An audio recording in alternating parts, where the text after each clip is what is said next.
Hello everyone, welcome to T-SAT. పోటీ పరీక్షలకి prepare అవుతున్న విద్యార్థుల కోసం టీశాట్ వారు అందిస్తున్న శిక్షణా తరగతుల్లో భాగంగా ప్యూర్ మ్యాథ్స్ అనే టాపిక్ నుంచి మనము ఉపరితల వైశాల్యాలు మరియు ఘనపరిమాణాల టాపిక్ని డిస్కస్ చేస్తున్నాం. లాస్ట్ క్లాస్లో వివిధ త్రిజామితీయ నిర్మాణాల యొక్క ఘనపరిమాణము, ఉపరితల వైశాల్యము ఏ విధంగా ఉంటుందో మనం ఒకసారి చూసి ఉన్నాం. సో ఈరోజు క్లాస్లో దానికి సంబంధించిన కొన్ని సమస్యల్ని సాధిద్దాం. సో మెన్సురేషన్లో మనకి 3 డైమెన్షనల్ మెన్సురేషన్ అనేది వెరీ ఇంపార్టెంట్ పార్ట్గా మనం ఇక్కడ చూస్తాం. సో అందులో మనము మొదటగా శంకువు గురించి మాట్లాడదాం. శంకువు యొక్క భూవ్యాసము 10.5 సెంటీమీటర్లు, ఏటవాలు ఎత్తు 10 సెంటీమీటర్లు అయినా దాని వక్రతా వైశాల్యాన్ని కనుగొనండి అంటున్నాడు. ఇక్కడ మెన్సురేషన్లో మీరు గమనించాల్సింది ఏంటంటే అసలు ఏ విధమైన కొలతలు ఇచ్చాడు, ఆ కొలతల ఆధారంగా కనుక్కోమంటున్న అంశం యొక్క ఫార్ములాని ఏ విధంగా రాయాలి అన్న విషయాన్ని మనం ఇక్కడ చూడాలి.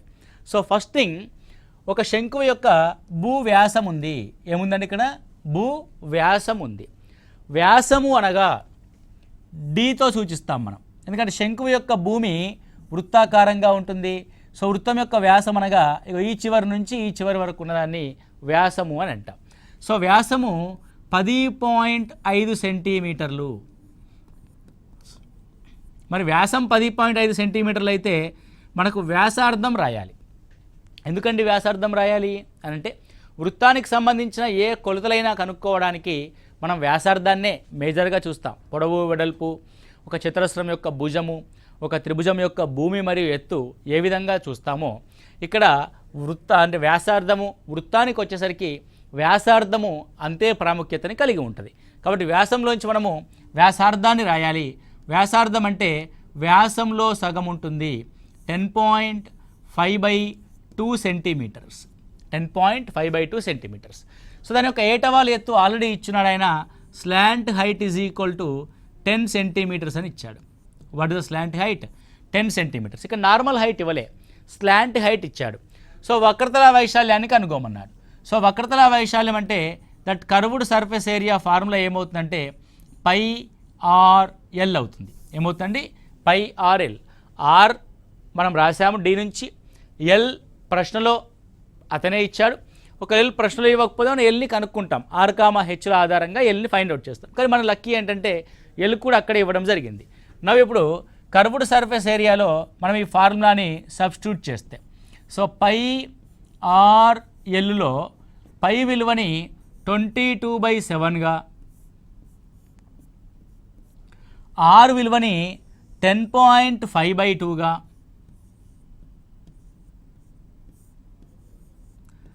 ఎల్ విలువని 10 సెంటీమీటర్స్గా మనం రాస్తాం. ఓకే, సో పాయింట్ తీసేస్తే by 0. So 0 0 very cancel. 2 11s, ఇక్కడ 7 1s 7, 3 మిగులుద్ది, 7 5s 35. అంటే 11 × 15, 15 1s 15, 165 సెంటీమీటర్ స్క్వేర్ దాని యొక్క వక్రతల వైశాల్యం అవుతుంది. ఏమవుతుంది? 165 సెంటీమీటర్ స్క్వేర్ దాని యొక్క వక్రతల వైశాల్యం అవుతుంది. Very simple. ఇచ్చింది ఏంటి, కనుక్కోవాల్సిన ఫార్ములా ఏంటో చూసి సబ్స్టిట్యూట్ చేసి క్యాలిక్యులేట్ చేస్తే సరిపోతుంది, అంతకుమించి ఏమీ లేదు. ఓకే, సో నెక్స్ట్ క్వశ్చన్ చూసినట్లయితే, ఒక క్రమవృత్తాకార శంకువు యొక్క ఘనపరిమాణాన్ని కనుగొనండి. వాల్యూమ్ కనుక్కోమంటున్నాడు. సో దేని యొక్క వాల్యూమ్? శంకువు యొక్క వాల్యూమ్.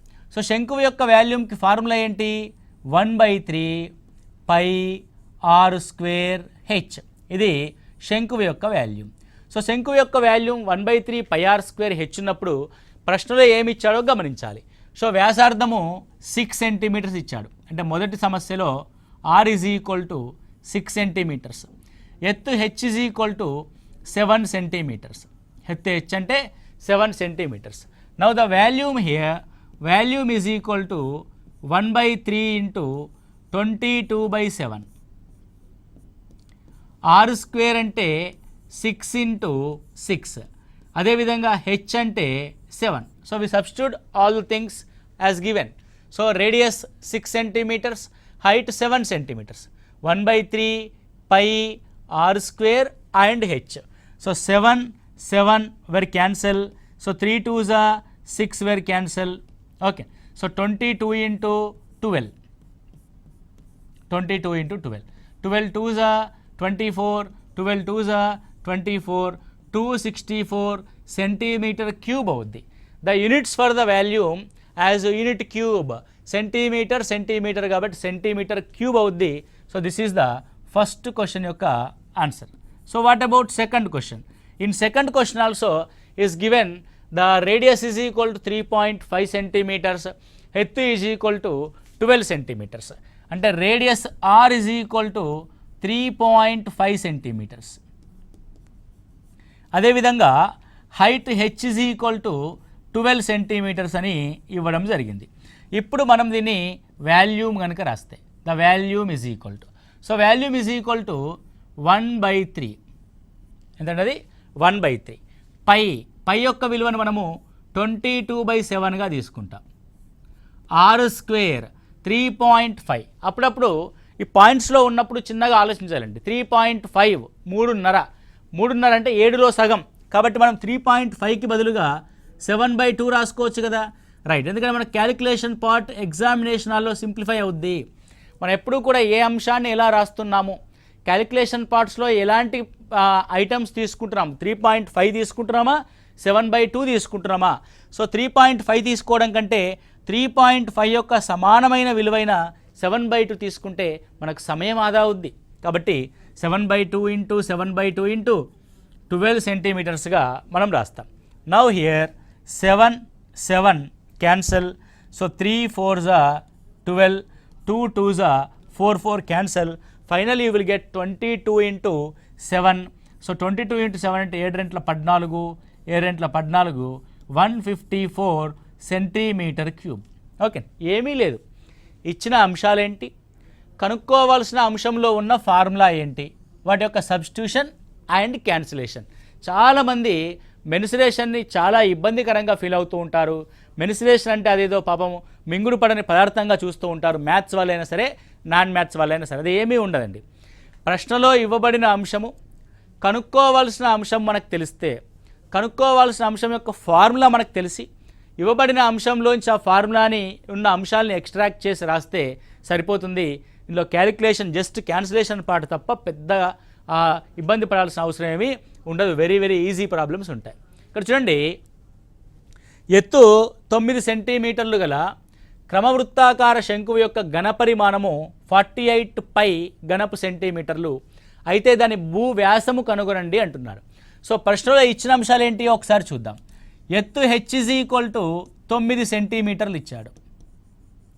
దాంతోపాటు దాని ఘనపరిమాణాన్ని ఇచ్చాడు. ఏమిచ్చాడు? ఘనపరిమాణము volume is equal to 1/3 pi R square H. దాని వాల్యూ 48 పై సెంటీమీటర్ క్యూబ్ అంట. దాని నుంచి ఏం కనుక్కోవాలి మనం? భూవ్యాసం కనుక్కోవాలి. భూవ్యాసము అంటే diameter d is equal to 2 times of radius. అంటే మనకి ఇవ్వబడిన వాల్యూమ్లో 1/3 పై తెలుసు, హెచ్ తెలుసు, ఆర్ స్క్వేర్ తెలియదు. అంటే ఆర్ తెలుసుకొని దానికి డబల్ చేసి రాస్తే అదే భూవ్యాసం అయిపోతుంది. కాబట్టి let's substitute the values in the given formula. 1/3 pi అదే విధంగా ఉంచండి. R square we don't know, but H we know that as a 9, that is equal to 48 పైగా మనం రాస్తాం. రెండు వైపులా పై అండ్ పై క్యాన్సల్. ఇక్కడ 3 3s 9 క్యాన్సల్. ఇక్కడ 3తో మనం గమనిస్తే 3 1s 3, 1 3 6 18. Now that is R square is equal to 16. R square 16 అంటే ఆర్ యొక్క వర్గము 16. 16 దేని యొక్క వర్గం అండి? So R is equal to 4 centimetres. కాబట్టి దాని యొక్క రేడియస్ 4 సెంటీమీటర్లు. కానీ ఎగ్జామ్ హాల్లో ఇంత కష్టపడిన తర్వాత ఒక చిన్న చిన్న మిస్టేక్స్ చేస్తూ ఉంటాం. అసలు వ్యాసార్థం అడిగాడా, వ్యాసం అడిగాడా అన్న అంశాన్ని మీరు గమనిస్తే అక్కడ వ్యాసం అడిగాడు, ఇక్కడ వ్యాసార్థం ఉంది. కాబట్టి వ్యాసాన్ని కనుక మనం రాస్తే so D is equal to 2 4s 8 centimetres. 2 4s 8 సెంటీమీటర్స్గా మనం చూస్తాము. Okay, very simple. Next one గమనిస్తే ఒక శంఖాకార గుడారం ఎత్తు 10 మీటర్లు. ఒక శంకువాకార గుడారం ఎత్తు 10 మీటర్లు. మరియు దాని భూవ్యాసార్థము 24 మీటర్లు. మరియు దాని యొక్క భూవ్యాసార్థం ఎంత? 24 మీటర్లు. అయినా గుడారం యొక్క ఏటవాలు ఎత్తంత? ఒకవేళ 1 చదరపు మీటరు క్యాన్వాస్ ఖరీదు 70 రూపాయలైతే గుడారము తయారు చేయడానికి అవసరమైన క్యాన్వాస్ యొక్క ఖరీదుని కనుగొనండి. ఇప్పుడు ఒక విషయాన్ని మీరు ఇక్కడ గమనించండి. ఒక శంకువాకారపు గుడారం ఉంది అనుకోండి. ఓకే, ఇది గుడారంలో మనం ఉపయోగించే క్యాన్వాస్. కాబట్టి గుడారంలో ఉపయోగించే క్యాన్వాస్ వైశాల్యం ఈజ్ ఈక్వల్ టు శంకువు యొక్క వక్రతల వైశాల్యానికి సమానం. అంటే కర్వ్డ్ సర్ఫేస్ ఏరియాకి సమానం. శంకువు యొక్క వక్రతల వైశాల్యానికి సమానం అవుతుంది. Okay, right. ఇప్పుడు మనకు ఆల్రెడీ శంకువు యొక్క రేడియస్ ఇచ్చాడు. ఎంత ఇచ్చాడు రేడియస్? శంకువు గుడారం యొక్క ఎత్తు 10 మీటర్లు. ఎత్తు 10 మీటర్లు ఇచ్చాడు. ఓకే, అదేవిధంగా దాని యొక్క భూవ్యాసార్థము 24 మీటర్లు ఇచ్చాడు. భూవ్యాసార్థం R ఈజ్ ఈక్వల్ టు 24 మీటర్లు. మీకు ఆల్రెడీ ముందే చెప్పున్నాం. ఈ భూవ్యాసార్థము, ఎత్తు మరియు ఏటవాలు ఎత్తులు అనేటి ఒక లంబకోణ త్రిభుజాన్ని ఏర్పరుస్తాయి. L is equal to R² + H² under రూట్గా మనం రాస్తాం. కానీ ఎగ్జామినేషన్లో మనం టైం సేఫ్ అవ్వాలంటే చాప్టర్స్ని ఇంటర్లింక్ చేసుకొని చదవడం ఇంపార్టెంట్. అంటే ఇప్పుడు ఈ శంకువులో ఏమి ఇమిడి ఉంది? ఒక లంబకోణ త్రిభుజం ఇమిడి ఉంది. లంబకోణ త్రిభుజం యొక్క కొలతల యొక్క రేషియో కనుక నీకు తెలిస్తే ఏంటా రేషియో? ఒక రేషియో 3, 4, 5. 10 అనేది 3కి అండ్ 4కి రిలేటెడ్గా లేదు కాబట్టి దిస్ ఈజ్ నాట్ రేషియో. 5, 12, 13 నువ్వు గమనించండి. 5 రెంట్ల 10 ఒక కొలత, 12 రెంట్ల 24 రెండవ కొలత. అంటే 5, 12, 13 అనే లంబకోణ త్రిభుజానికి రెట్టింపు కొలతలను కలిగిన త్రిభుజం ఇది. కాబట్టి ఈ వాల్యూ L అవుతుంది. ఎందుకంటే ఆల్రెడీ 5 2s 10 ఉంది, 12 2s 24 ఉంది. కాబట్టి 13 2s 26 లేదు. కాబట్టి the slant height L is equal to 26 metres. Okay, clear? లేదంటే నువ్వు చేయొచ్చు. L is equal under root R² + H², 10² + 24² రాసి దాని స్క్వేర్ రూట్ రాసి ఇంత చేయొచ్చు. కానీ మనం సింపుల్గా 5, 12, 13 అనే రేషియో ఆధారంగా ఆ ఏటవారి ఎత్తుని మనం ఇక్కడ ఫైండ్ అవుట్ చేస్తూ ఉన్నాం. And L is equal 26 metres వచ్చింది. ద సెకండ్ వన్ ఒకసారి గమనిస్తే, రెండవ అంశాన్ని మనం ఇక్కడ గమనిస్తే, క్యాన్వాస్ యొక్క ఖరీదును కనుక్కోండి. ఏదైనా ఒక అంశం యొక్క ఎక్స్పెండిచర్ ఈజ్ ఈక్వల్ టు, అంటే ఒక వస్తువుని తయారు చేయడానికి కావలసిన ఎక్స్పెండిచర్ ఈజ్ ఈక్వల్ టు ఆ వస్తువుకి ఎక్కడ ఉపయోగిస్తున్నాము? వైశాల్యంలో ఉపయోగిస్తున్నాం. కాబట్టి ఆ తయారు కాబడిన వస్తువు యొక్క వైశాల్యము లేదంటే ఆ తయారు చేయదలిచిన వస్తువు యొక్క పరిమాణము ఎక్కడుందో ఆ కొలత. ఇక్కడ వైశాల్యం ఉంది కాబట్టి curved surface area into 70 rupees. Curved surface area into 70 rupees. So what is the curved surface area of that given? Curved surface area is equal to π into R into L. So 22/7 into what about the radius? That radius is equal to already is given 24 metres. 24 metres. L already మనం అనుకున్నాం, that is 26 metres into unit ఖర్చు 70 రూపాయలు. అంతే కదండి, unit ఖర్చు 70 రూపాయలు. Expenditure is equal to మనకు కావాల్సిన area into unit expenditure. So unit expenditure అంటే 7 10s 20. It's over. Now it is 22 into 24 into 26. So 24 into 26ని క్యాలిక్యులేట్ చేయాలనుకుంటే 6 4 24 2 పైకి. ఓకే, సో 24 + 6 30, 32s 60 + 2 624 అవుతుందండి. So what is that? 24 into 26 is equal to 624. 624 into again 22 rupees. Okay, again 22. 22 4s 88. 88 అంటే 44 52. 22 6 132. Okay, so జాగ్రత్తగా calculate చేయండి. 13728. So 13728 1,37,280 రూపాయల ఖర్చు అవుతుంది. ఒకసారి క్యాలిక్యులేషన్ పార్ట్ మీరు జాగ్రత్తగా చూసుకోండి. పై ఇచ్చాడు, R ఉంది, L కనుక్కున్నాము, ఇంటూ 70 రూపీస్ మనం 1 చదరపు మీటర్ యొక్క ఖర్చుని ఫైండ్ అవుట్ చేసాం. Okay, so this is the expenditure కనుక్కోవడానికి కావాల్సిన అంశం. ఎల్ని కనుక్కోవడానికి మనము లంబకోణ త్రిభుజాన్ని ఇక్కడ ఉపయోగించడం జరిగింది. ఓకే, నెక్స్ట్ వన్ కనిపిస్తే సో శంకువాకార సమాధి యొక్క ఏటవాలు ఎత్తు భూవ్యాసము వరుసగా 25 మీటర్లు 14 మీటర్లు మరియు ప్రతి 100 చదరపు మీటర్లకు 210 రూపాయల చొప్పున దాని వక్రతలానికి సున్నం వేయడానికి అయ్యే ఖర్చుని కనుగొనండి. దేనికి సున్నం ఏమంటున్నాడు? వక్రతల వైశాల్యానికి సున్నం ఏమంటున్నాడు. కాబట్టి ఖర్చు ఈజ్ ఈక్వల్ టు, ఖర్చు అంటే ఎప్పుడూ కూడా మనం దేనికి సున్నం వేస్తున్నాము? వక్రతల వైశాల్యానికి సున్నం వేస్తున్నాం. వక్రతల వైశాల్యం ఇంటూ యూనిట్ ఎక్స్పెండిచర్, ఒక్క యూనిట్కి ఎంత, యూనిట్ ప్రైజ్ అంటాం మనం దీన్ని. So what is the unit price? ఇవ్వబడిన యూనిట్ ప్రైజ్ 100 చదరపు మీటర్లకి 210 రూపాయలు. సో 210 రూపాయలు అన్నది 100 చదరపు మీటర్లకి. కాబట్టి మనం ఇక్కడ రాసుకోవాల్సింది ఏంటంటే 210/100 తీసుకుంటాం. Unit price is equal to, ఇప్పుడు వక్రతల వైశాల్యం is equal to pi into R into L. So what about pi? 22/7 into ఏమిచ్చాడు చూడండి, ఏటవాలు ఎత్తు 25 మీటర్లు ఇంటూ దాని యొక్క భూ వ్యాసం ఇచ్చాడు 14 మీటర్లు. ఏమిచ్చాడంటే భూ వ్యాసము, వ్యాసం ఇచ్చాడు కాబట్టి మనం వ్యాసార్థం రాయాలి.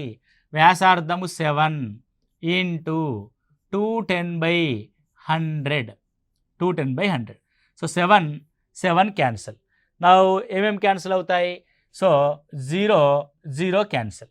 ఇంకా 10తో మనం చేస్తే 5 5ల 25, 5 2ల 10. So 2 11s. Okay, it's a very simple. So now it is 11 into 5 1s 5, 5 2s 10. So 11 5s 55, 11 11 55 rupees అనేది ఖర్చు అవుతుంది. 1155 రూపాయల ఖర్చు అవుతుంది. క్యాలిక్యులేషన్ మీరు స్లోగా చేసుకోండి, ఈజీగా అయిపోతుంది. అంటే మనం క్యాలిక్యులేషన్ మీద మీరు ప్రాక్టీస్లో దృష్టి పెట్టండి. ఫస్ట్ మీరు వినడం అంటే కాన్సెప్ట్ పైన మీరు దృష్టి పెట్టండి. సో ఖర్చుని ఏ విధంగా అనుకుంటున్నా మనము? దేనికి ఖర్చు పెట్టాలి? వక్రతల వైశాల్యానికి ఖర్చు పెట్టాలి. ఎలా ఖర్చు పెడతావు? యూనిట్ ప్రైస్ ఆధారంగా ఖర్చు పెడతావు. So what about unit price? 100 చదరపు మీటర్లకి 210 రూపాయలు అంటే unit price is equal 210/100 metre స్క్వేర్గా మనం రాసుకుంటాం. ఒక్క స్టెప్లో ఆన్సర్ అయిపోతుంది. ఓకే, అంతే తప్ప లెంతీ ప్రాక్టీస్ చేయకూడదు. పొడవైన లెక్కలు మరి చేయాల్సిన అవసరం లేదు. We are not in academic, we are in competitive సెక్టార్లో ఉన్నాం కాబట్టి మనం ఎంత సాధ్యమైనంత వరకు తక్కువ స్టెప్స్ చేయడానికి అంత ప్రయత్నం చేయాలి. ఓకే, నెక్స్ట్ క్వశ్చన్ చూసుకున్నట్లయితే ఒక వృత్తాకార శంకువు యొక్క ఘనపరిమాణము 9856 ఘనపు సెంటీమీటర్లు, దాని భూవ్యాసము 28 సెంటీమీటర్లు అయితే క్రింది వాటిని కనుగొనండి. సో శంకువు యొక్క ఎత్తు కనుగొనండి, శంకువు యొక్క ఏటవాలు ఎత్తు కనుగొనండి, శంకువు యొక్క వక్రతల వైశాల్యాన్ని కనుగొనండి. సో ఫస్ట్ థింగ్ మనకు ప్రశ్నలో ఏమి ఇచ్చాడో ఆ విషయాన్ని మనం గమనిద్దాం. సో శంకువు యొక్క ఘనపరిమాణం ఇచ్చాడు. శంకువు యొక్క ఘనపరిమాణం V is equal to 1/3 pi into R square into H విలువ ఇచ్చాడు. ఎంత ఇచ్చాడు మనకి? 9856 సెంటీమీటర్ క్యూబ్. ఘనపు సెంటీమీటర్లు అంటే దీని యొక్క యూనిట్స్ సెంటీమీటర్ క్యూబ్గా ఇచ్చాడు. దాంతోపాటు ఏమి ఇచ్చాడు? భూవ్యాసం ఇచ్చాడు. సో భూవ్యాసం అంటే D is equal to 28 centimetres. అదేవిధంగా radius R is equal to ఏమవుద్ది? 28లో సగం అవుద్ది, 14 సెంటీమీటర్స్. అంటే ఇవ్వబడిన అంశాలు మనం ఇక్కడ రాసాం. R ఇచ్చాడు. ఇప్పుడు ఫస్ట్ ఎత్తు కనుక్కోవాలి. సో ఫస్ట్ క్వశ్చన్, ఎత్తు అంటే హెచ్ ఇక్కడ ఉంది కదా, కాబట్టి మొత్తం అంశంలో ఆర్ని సబ్స్టిట్యూట్ చేస్తే హెచ్ బయటకు వస్తుంది. Simple thing. 1/3 22/7 ఆర్ స్క్వేర్ అంటే ఆర్ ఈజ్ ఈక్వల్ టు 14 కాబట్టి 14 ఇంటూ 14. ఎప్పుడు కూడా 14 స్క్వేర్ అని చెప్పేసి నీకు తెలుసు కదా అని చెప్పేసి నువ్వు రాయకూడదు. జస్ట్ అట్లా మన క్వశ్చన్కి ఏ విధంగా ఉపయోగపడుతుంది అంటే 14 ఇంటూ 14 రాస్తే క్యాన్సిలేషన్ పార్ట్ ఈజీ అవుద్ది. అదే నువ్వు మళ్ళీ 14 స్క్వేర్ రాసావనుకోండి 196 అని, మళ్ళీ ఆ పెద్ద నెంబర్ని డివైడ్ చేయడానికి ఇబ్బంది పడతాం. కాబట్టి 14 ఇంటూ 14 రాసుకోవాలి మీరు.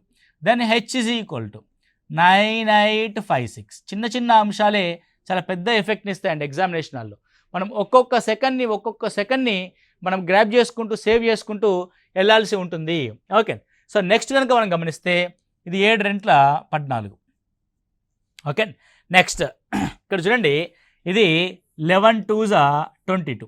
ఇక్కడ గమనిస్తే 11 8s 88, 88 అంటే 10 మిగులుద్ది, 11 9s 99, 6 మిగులుద్ది, 11 6 66. 2తో క్యాన్సిల్ చేస్తే ఏమొస్తుంది ఇక్కడ? So 2 4s 8, 2 4s 8, 1 మిగులుద్ది, 2 8s 16. So ఇక్కడ ఒక 2 ఉంది. So 2 2s 2 2s 2 4s, again 2 ఉంది, 2 7s, so 2 1s 2 1s 2 2s. నీకు ఏది వస్తుంది? 2 ఎక్కం వస్తే 2 ఎక్కం, 4 ఎక్కం వస్తే 4 ఎక్కం, బలం ఎంత పెట్టాలి? ఏం లేదు మనకి. 7 ఎక్కం 7. సో 7 పోతే ఎంత మిగులుద్ది? 6. సో 7 6 42. సో 16. 1/3 అవతలకు పంపిస్తే h is equal to 16 3s 48. So what about h? h is equal to 48 అయింది ఇక్కడ. సో h వాల్యూ ఎంతండి? 48. Right, clear. ఇప్పుడు రెండవ అంశాన్ని కనుక్కుందాం. మామూలుగా శంకువు యొక్క ఎత్తు కనుక్కున్నాం. ఇప్పుడు శంకువు యొక్క ఏటవాలు ఎత్తు కనుక్కోవాలి. ఏటవాలు ఎత్తు అంటే L is equal to √r² + h². ఇది సాధారణంగా మీరు అందరూ ఉపయోగించే ఫార్ములా. మీకు ఆల్రెడీ కాన్సెప్ట్ చెప్తూ ఉన్నాం. ఏమని చెప్తున్నాం? శంకువులో వ్యాసార్థము, ఎత్తు మరియు ఏటవాలు ఎత్తులు ఉంటాయి. ఓకే. సో వ్యాసార్థం ఈజ్ ఈక్వల్ టు ఎంతండి? 14.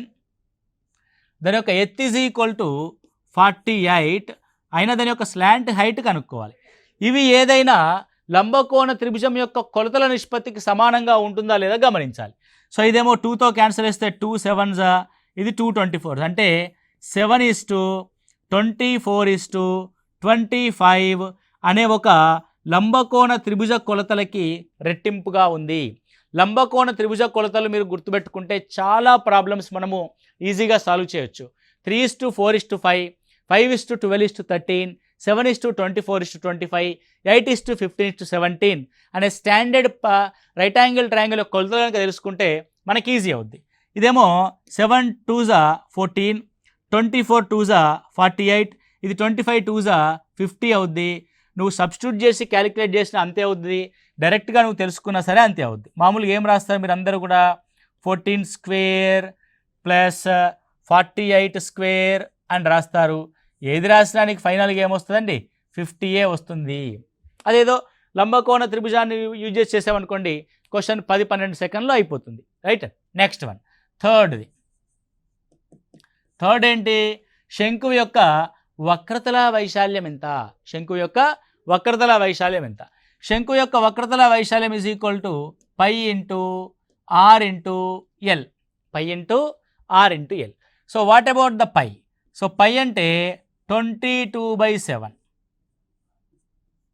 Right. Then what about the r? r is equal to 14. What about the l? l is equal to 50. ఇందాకే ఫ్రెష్గా కనుక్కున్నాం మనం. l is equal to 50. 7 రెంట్ల 14. సో 50 రెంట్ల 100, 100 × 22, 2200 సెంటీమీటర్ స్క్వేర్. 2200 centimetre square.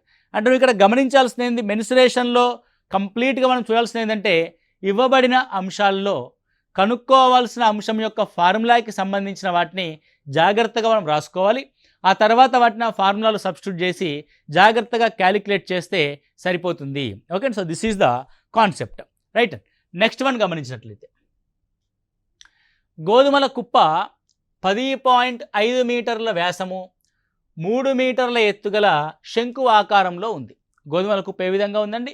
10.5 మీటర్ల వ్యాసము, 3 మీటర్ల ఎత్తుగల శంకు ఆకారంలో ఉంది. దాని ఘనపరిమాణం కనుక్కోండి. ఓకే, వర్షం నుండి రక్షించడానికి కుప్పని క్యాన్వాస్తో కప్పాలి కాబట్టి అవసరమైన క్యాన్వాస్ వైశాల్యం కూడా కనుక్కోండి. ఇక్కడ చూడండి, 2 ప్రాబ్లమ్స్ ఉన్నాయి.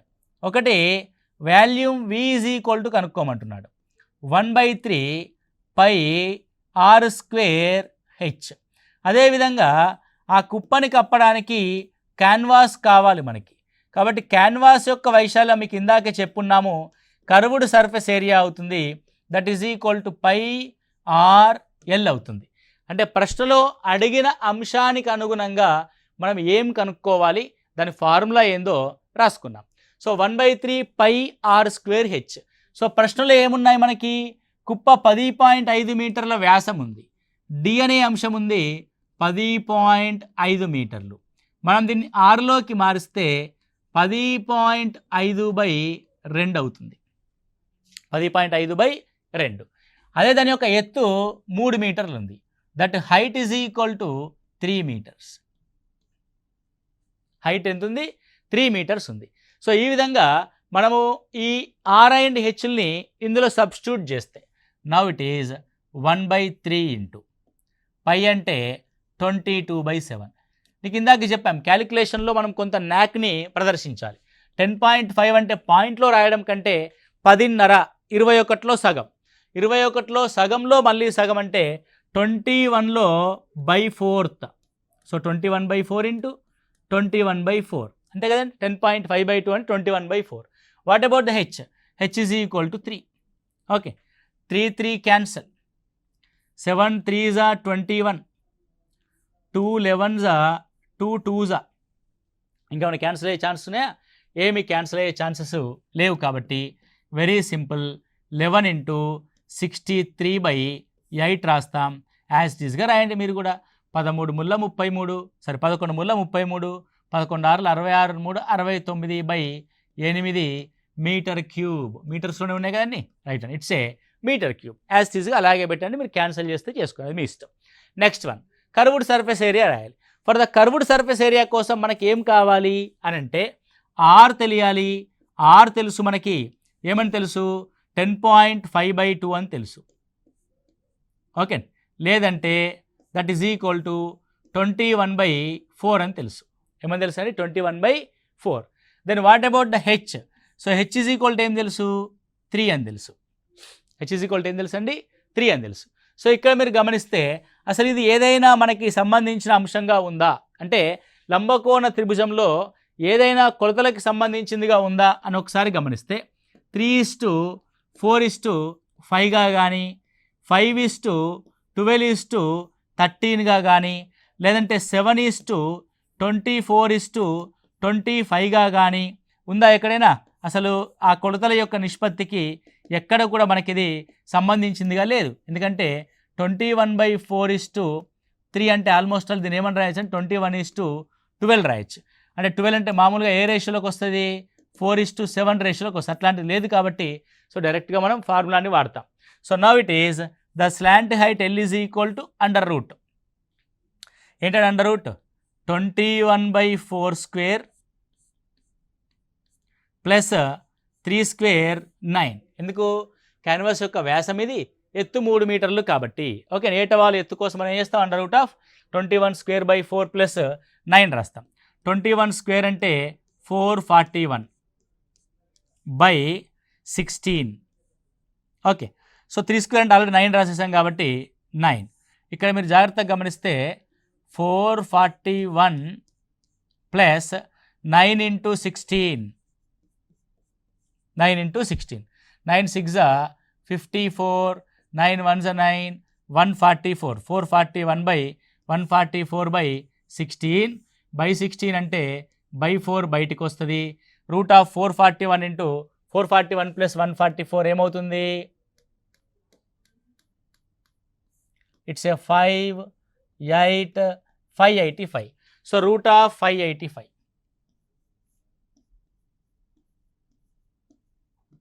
రూట్ ఆఫ్ 585ని మనం ఇక్కడ రాసాం. సో ఇక్కడ ఇంకొంచెం నువ్వు డెప్త్గా రాస్తే 3² ఉంటుంది ఇక్కడ. సో 3 × 7² 3². సో 3²ని బయటకు రాయచ్చు. సో సింప్లిఫై చేయవలసిన అవసరం లేదు, అక్కడికే ఆపేసి సరిపోదు. రూట్ ఆఫ్ 584/5 మీరు క్యాలిక్యులేషన్లో చూసుకోండి. సో కావాల్సిన క్యాన్వాస్ యొక్క ఎత్తు, క్యాన్వాస్ యొక్క పొడవు 22/7 into what about the R? R is equal to already మనం రాస్తున్నాం 21/4 కాబట్టి 21/4 into root of 585/4. 585/4. 7 3s are 21, 2 2s are 2 11s are. So almost all 33/4 into under root of 585. Under root of 585. అందులోంచి సాధారణంగా 3 అనేది కామన్ వస్తుంది. So 3 common వస్తే 9/4 under root of. Okay, 9 కాబట్టి అంటే 9 బయటకు వస్తే 3 అవుద్ది. సో 9తో ఏం చేసి మనం 9 6 54, 9 5ల 45. ఇది మనకు కావాల్సిన క్యాన్వాస్ యొక్క వైశాల్యము మీటర్ స్క్వేర్. ఒక్కసారి క్యాలిక్యులేషన్ పార్ట్ని జాగ్రత్తగా చూసుకోవాల్సి ఉంటుంది. స్లోగా మీరు క్యాలిక్యులేషన్ పార్ట్ని చేసుకోవాలి. జస్ట్ మీరు అర్థం చేసుకోవాల్సింది, ఒక కుప్పని కప్పడానికి కావాల్సిన క్యాన్వాస్ వైశాల్యము అని అంటే ఆ శంకు ఆకారానికి సంబంధించిన ఉపరితల వైశాల్యము లేదా వక్రతల వైశాల్యం అన్న విషయాన్ని మీరు గమనించాల్సి ఉంటుంది. Okay, so this is the concept of cone. So next క్లాస్లో మిగతా అంశాలకు సంబంధించిన ప్రాబ్లమ్స్ని డిస్కస్ చేద్దాం. సో ఏమి లేదు, మెన్సురేషన్ అనేది చాలా ఈజీగా మనం సాల్వ్ చేయొచ్చు. జస్ట్ ఒక క్యాలిక్యులేషన్ పార్ట్ ఒకటి జాగ్రత్తగా చూసుకోండి. రెండో ముఖ్యమైన అంశం ఏంటంటే, ప్రశ్నలో ఇవ్వబడిన అంశానికి అడుగుతున్న అంశానికి మధ్యలో ఫార్ములాని ఎక్స్ట్రాక్ట్ చేయాల్సిన అంశాలని మీరు జాగ్రత్తగా గమనించాలి. వాటిని చూసుకొని సబ్స్టిట్యూట్ చేస్తే సరిపోతుంది. కొత్తగా అనాలిసిస్ చేయాల్సింది ఏమీ ఉండదు. జస్ట్ ఫార్ములాకి సంబంధించిన అంశాలు ప్రశ్నలో ఉన్నాయా లేవా, ఉంటే వాటి డైరెక్ట్గా సబ్స్టిట్యూట్ చేస్తాం, లేకపోతే ఇచ్చిన అంశం నుంచి దాన్ని కనుక్కొని సబ్స్టిట్యూట్ చేస్తాం. అంతకు మించి ఏమీ ఉండదు. కాబట్టి జాగ్రత్తగా ఫాలో అవ్వండి. Okay, right, thank you, all the best.